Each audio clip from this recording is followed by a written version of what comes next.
I've never seen a diamond in the flesh. I cut my teeth on wedding rings. Dude, that's pretty cool. Man, that is a sad clown. Dude, that's pretty good. This is the Gloom, bringing you weekly interviews with F3 Omaha packs, exploring their F3 experiences and finding those sticky elements that create the glue in the gloom.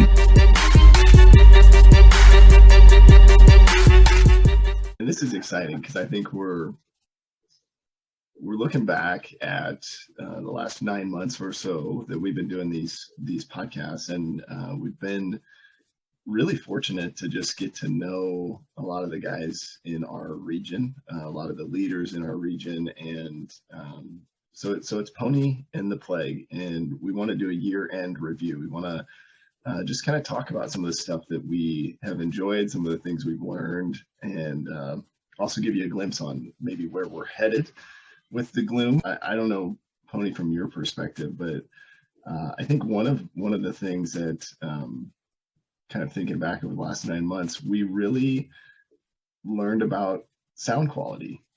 Audio quality was a key learning this past year. I don't know. At the beginning, we got a lot of feedback that the audio wasn't very good. So we got a sound guy. You know, we've got a job posting for a sound guy.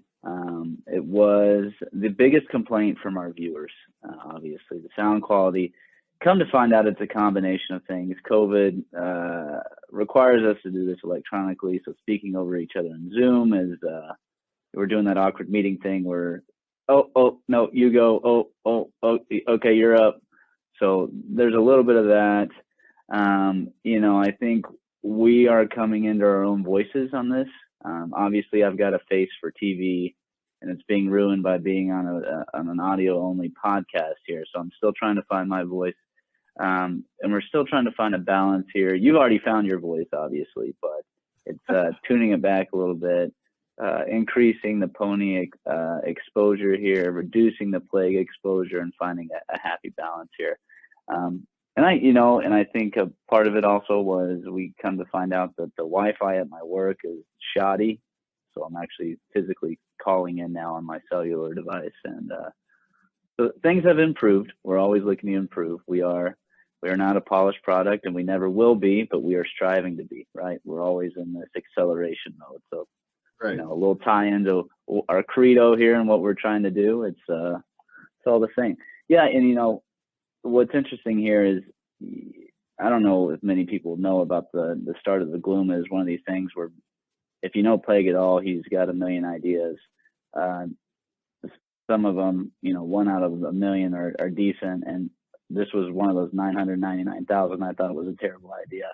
But he called me one day and said, hey, let's do this. I said, okay, sure. Let's go ahead and do it. When do you want to do it? He's like, right now I'm recording. I said, okay, well, here we go. And, you know, I think what people also don't get to know is that the reason for this, and I think it's a good reason, was, like I said, I want to give people an opportunity to hear about the Redwoods and, you know, where we come from. And there's a lot of leaders and former leaders, some of which are admittedly, you know, losing engagement maybe, and we want to make sure that they remain engaged. And there's just a lot of good stories out there that the newer members, as we continue to grow, we felt like need to hear. So I think that we've done a great job. I'm curious on how you think that we've kind of tackled your initial vision here and how it's kind of evolved.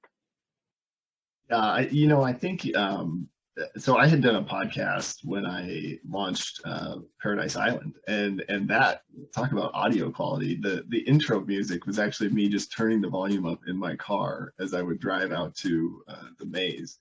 And the goal there was just to share the conversation from the Paradise Island discussions, because we started those before F3 Nation had published all the Q-Source content. But anyway, we've all been at that workout, right, where the new guy goes up to wait time and kind of says like, hey, what's your story, man? You know, and everybody else that knows wait time is like, that's the guy that like saved all of our lives, right? He brought this thing here. And so some of this is to just help tell those stories, because in a 2-minute introduction, wait time doesn't.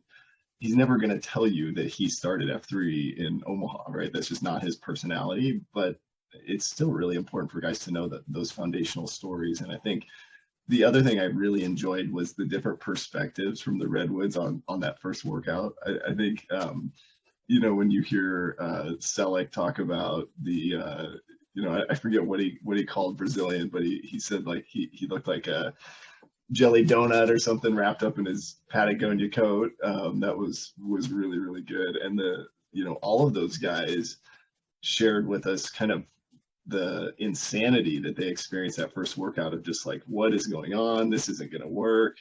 And come to find out, those guys are still engaged and have really been thriving. So I think we are doing a good job just getting those stories out there.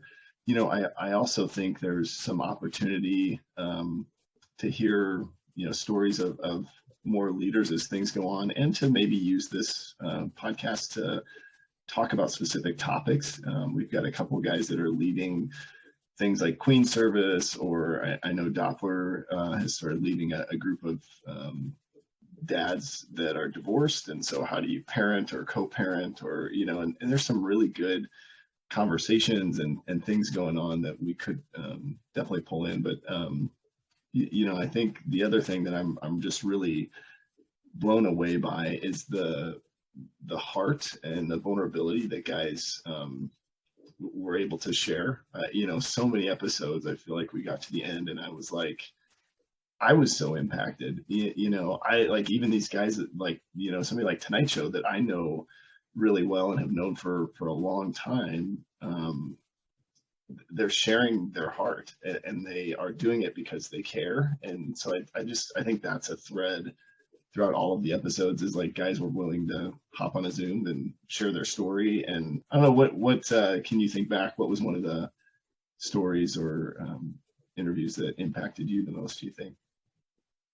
Yeah, no, obviously the origin story is a fun one to listen to. I probably listened to that one the most.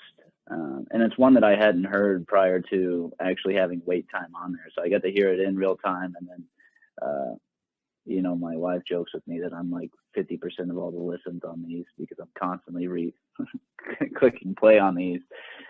So the origin story is a big one for me.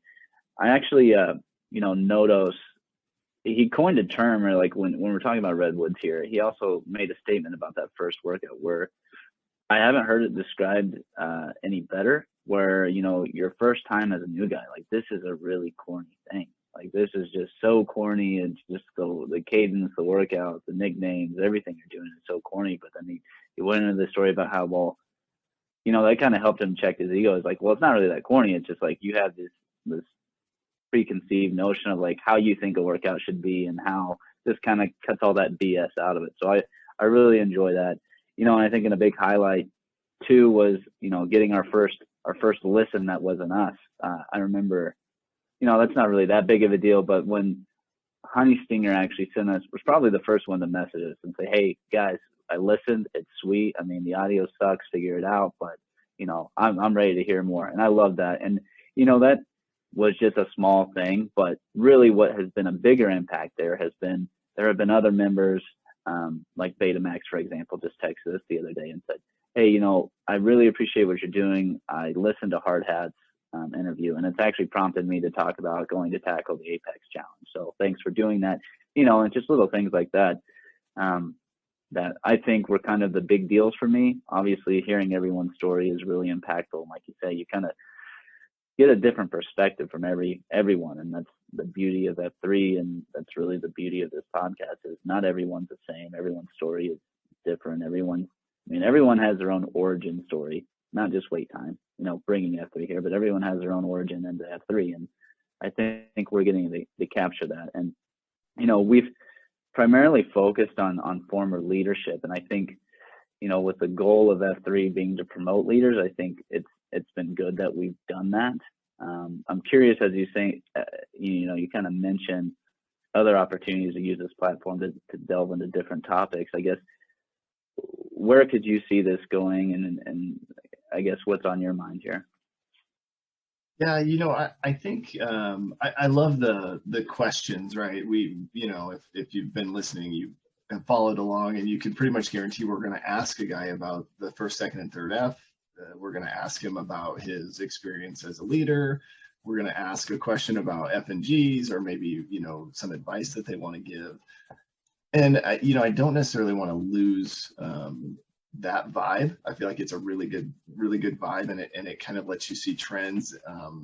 It lets you kind of get a glimpse in the fact that like a lot of guys are still on their journey. And I think, Tonight Show even said like, I hope I never fully achieve, all of my goals, right? Once you like get to that end where you're achieving it, right, you've got to right size your expectations. And so I think for me, it may be digging a little bit deeper on a topic that a former leader feels like he's an expert in, and just giving them more of a platform to help us learn and grow in something that they might have more experience or knowledge in than the rest of us. I think we get some of that in the first, second, and third F questions that we ask, but it would, there are some guys that are really talented in a certain area or have a lot of experience. One guy we haven't had a chance to talk with yet is Honey Badger, and I would love to hear from him about opportunities for men to receive counseling, right, from a mental health, an F3 mental battle perspective. I think giving him a platform to really share what resources are available. Male suicide in this country has not gone down, it's not going away, and so I think just picking guys' brains about some of those things would be really cool, I think, especially, something like that. But, I think my goal ultimately is to stay flexible, but also just to, we've got a nice funnel, right? So we've taken guys that were either in an F3 leadership role or former site Qs. And, it's kind of like after you hand over the flag, then you get to be interviewed, with the exception of Pony. And and so that, I think that's the question, is will we let Pony interview again after he hands off the flag? I don't know. What do you think about that? Well, it's funny you say that. I have been thinking about successorship, and the joke has been that I am the longest reigning PsyQ, and part of that was selfish. I did want to hold that title, so now I've got it in the books. But it was Sparty came to a workout and led a workout at the woodshed. And I was going to save this for when I pass the shovel flag over, but I'll just say it here. Sparty came to a workout and really reemphasized that our goal here is to promote leadership. And if you're not looking or helping people build in leadership and looking for a successor, you're not, staying true to one of our missions here.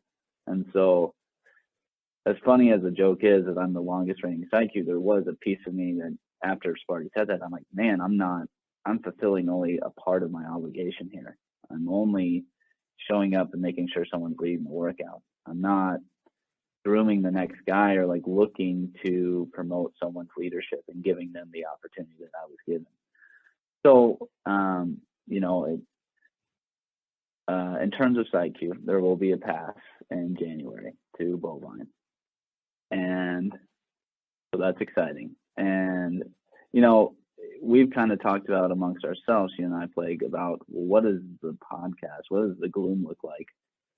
How long do we hold this leadership role or this voluntary role, whatever you want to call it,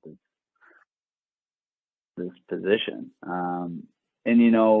I can say right now I'm not ready to give it up, but I could see where there's opportunities that you mentioned, maybe some guest interviewers, some people that can come fill in for us, or some people, if someone spoke up and said, hey, you know what, Pony, I love you, you suck, I think I would kill it, I probably would have a hard time turning them down.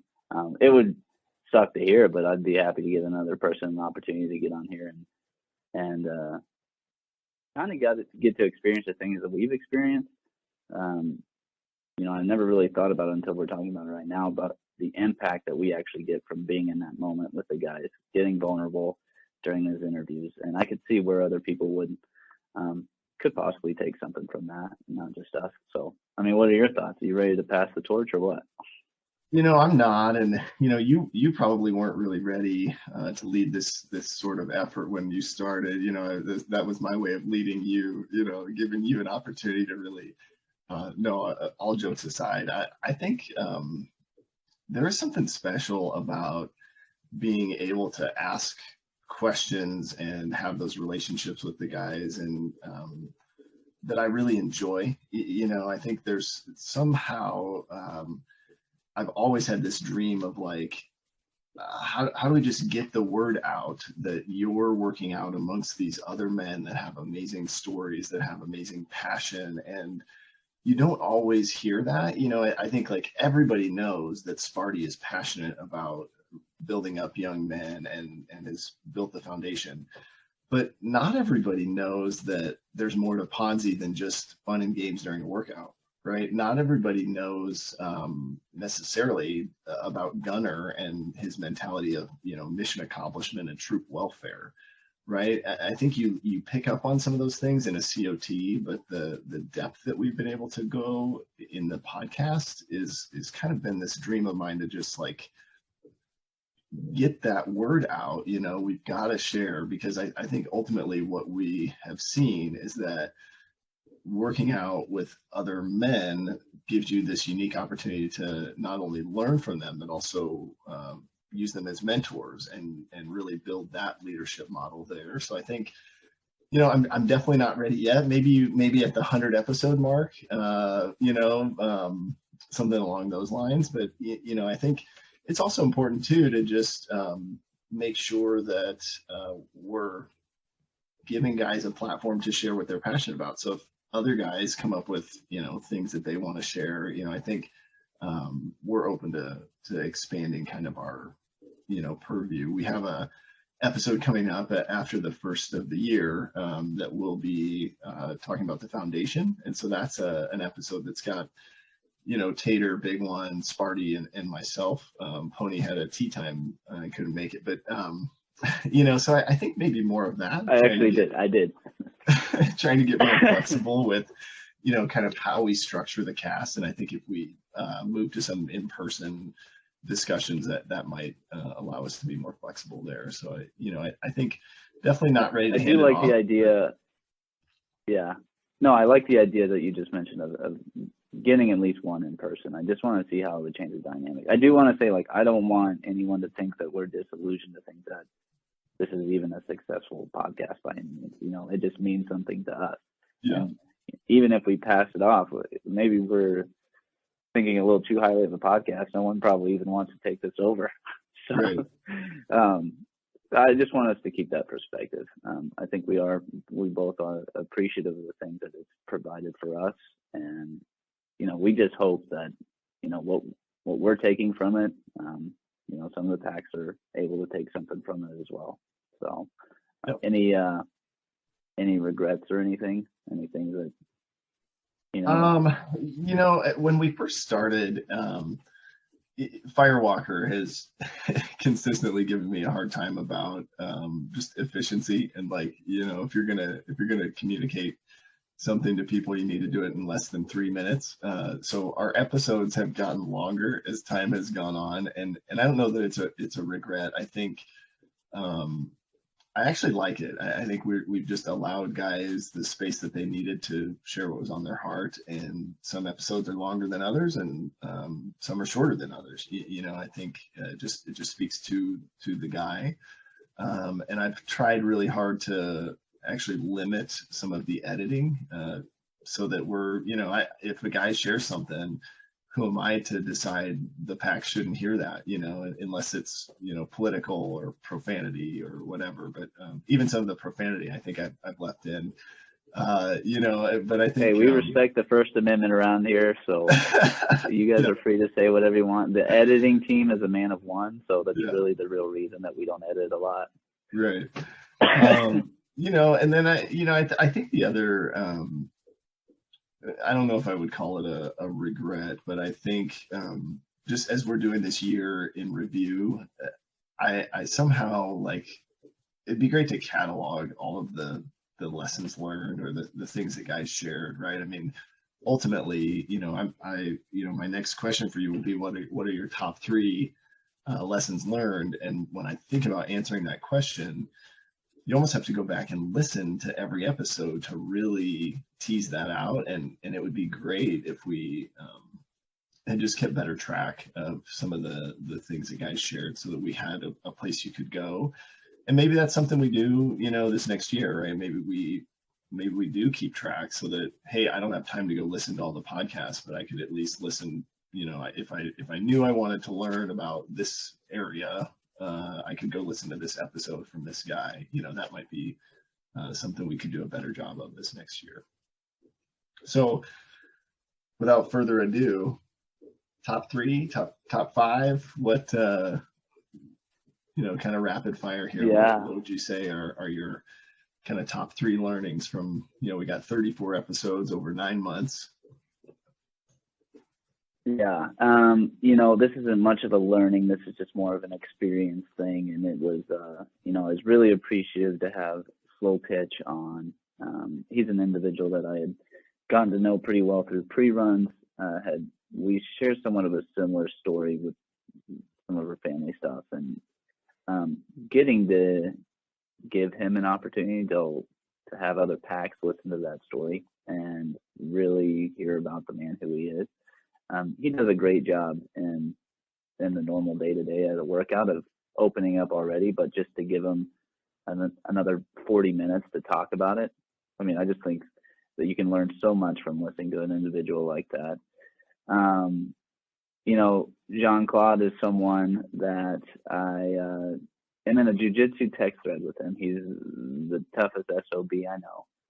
But to hear him kind of give his perspective on a very professional and on a vulnerable level, I think I saw him in a light that I haven't had the pleasure of seeing him in. So I was really appreciative of that.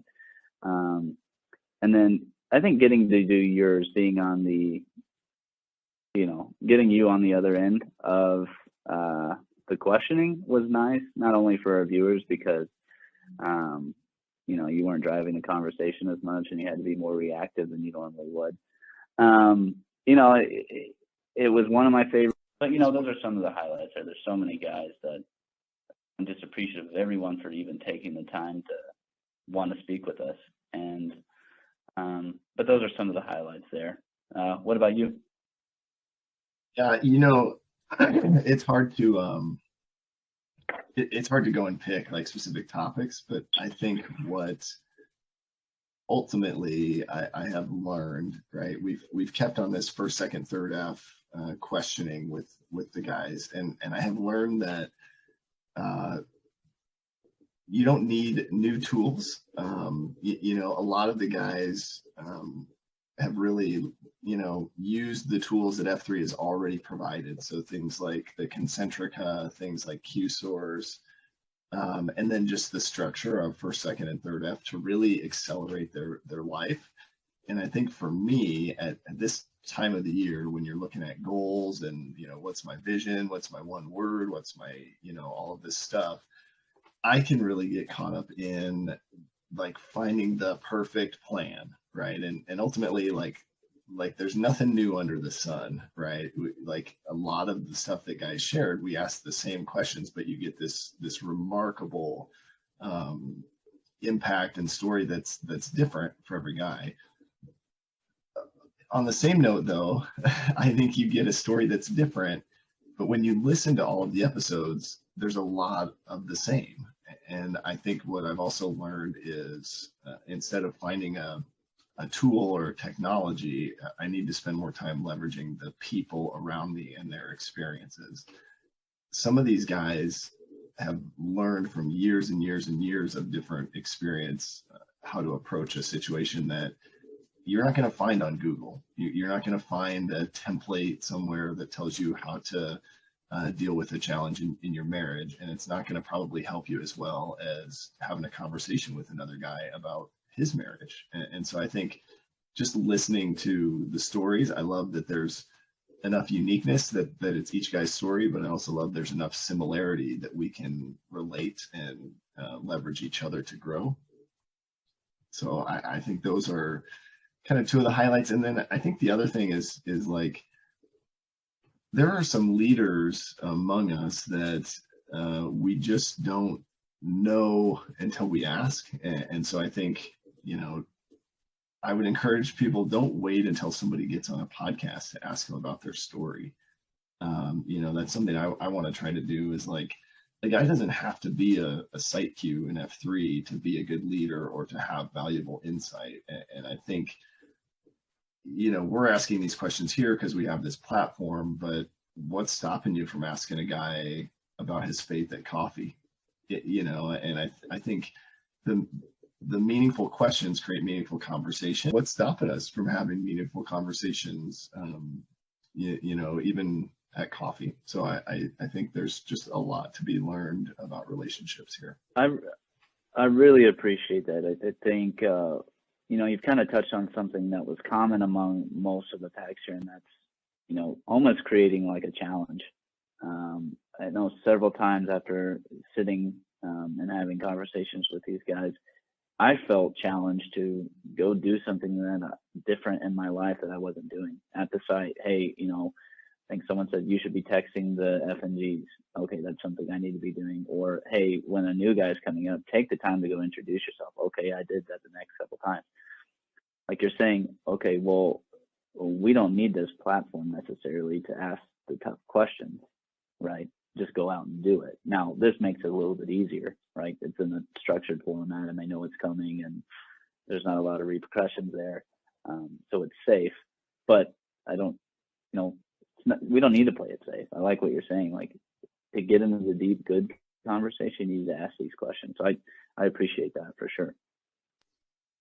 The other thing I'll comment on is there are a couple key tools that F3 offers that I think guys need to seriously think about investing some time in. And so the first one I'll say is free to lead. You know, guys want to debate whether it's a site queue requirement or not, but and it's not technically, but it's highly recommended. Not. So free to lead would be one. I think you hear your story in the story of the guys that created this thing, and it helps you get on board with the mission. The other one is QSource.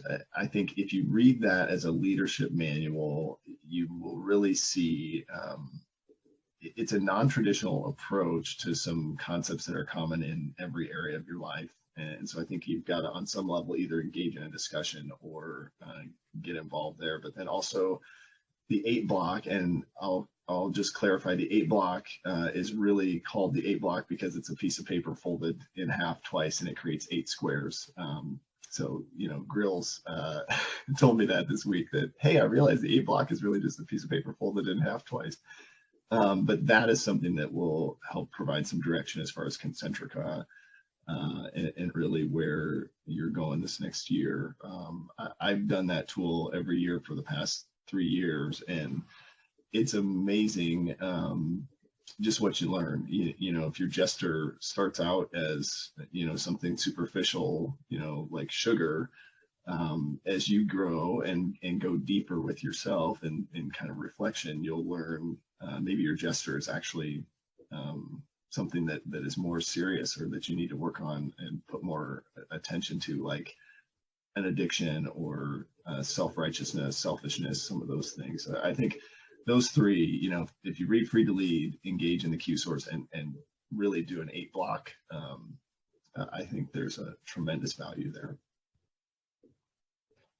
Yeah, I mean, I should say that was one of the highlights of the podcast. It actually forced me to read Free to Lead because I was getting so much flack for not participating. It's a great read. It's incredible, regardless of what phase of your life you're in, how relatable it is to you. You know, I remember when it first got, I think Khakis was the one that gave it to me. And I just remember thinking, okay, yeah, sure, I'll read it. Even as much as I love Khakis and you all, like, I'm just in a different phase in my life, so I didn't think that it would be relatable to me. You know, he's an older guy. Yeah, we're buddies or whatever, but he's just got some different life stressors than I'm currently going through. I'm trying to conquer the world right now. But then when you talk about legacy friends and things like that, it puts it in perspective that I just hadn't seen yet, and I'm super appreciative. I mean, I highly recommend reading that. Anything weighing on your heart? Any recommendations that you have? As I think a theme for us lately in these has been we are going through a time of growth. I guess anything weighing on your heart at this time? Just I would always, my current situation is one where I feel like if I can't be at the workout on a regular basis, I'm missing out, or that I'm not a good leader, or that I'm not having the influence or the impact that I would like to have. And I know I'm not alone in that. And I would just encourage guys to explore that tension and don't isolate.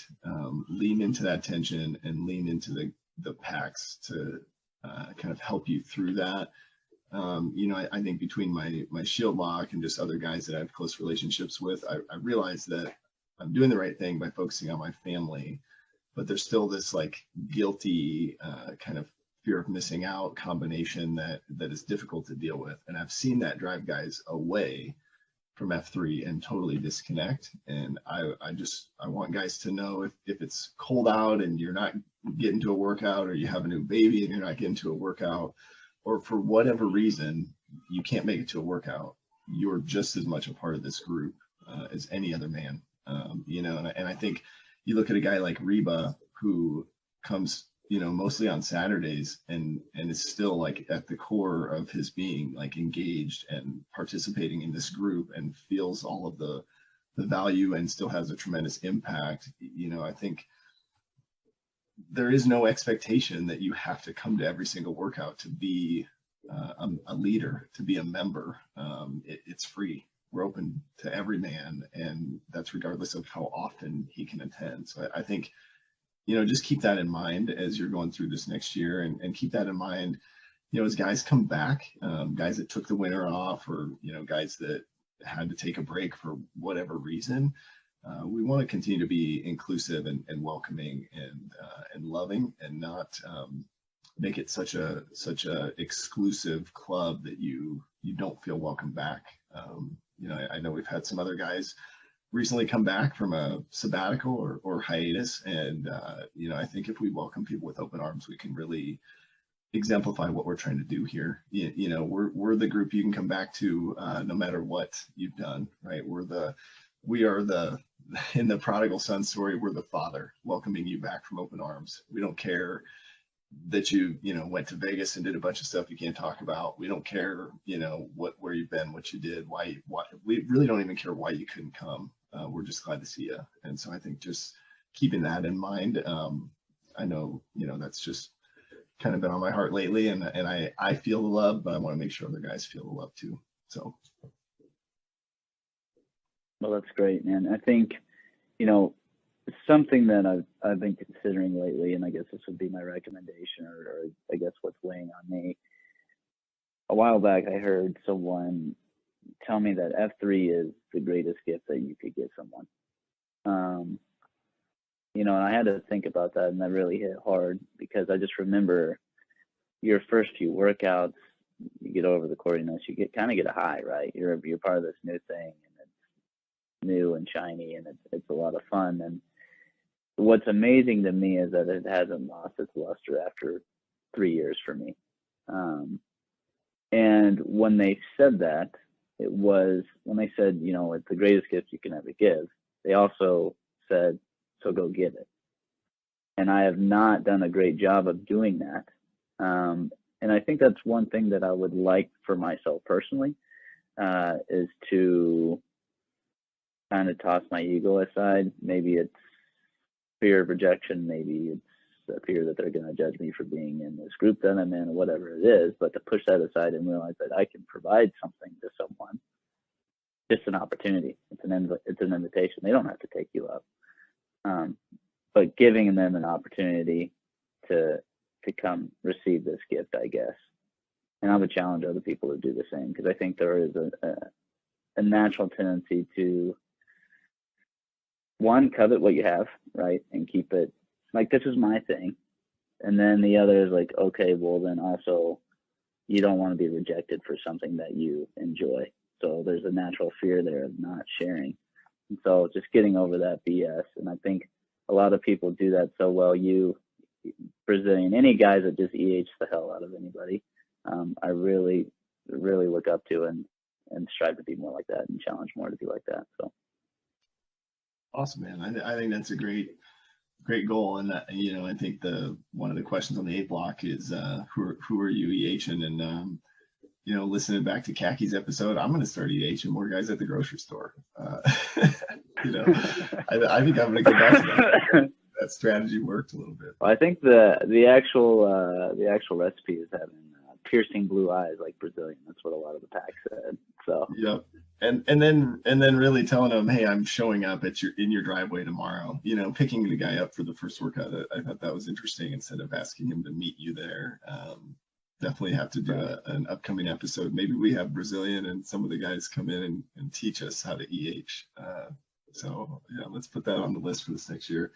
Well, Pony, I do love you, man, and this has been a journey. You know, it's fun to watch you grow up a little bit, and it's fun to just you know, you're my Jamie, right? Isn't that Joe Rogan? You're the Joe Rogan, I'm the Jamie. Yeah, okay. Yeah.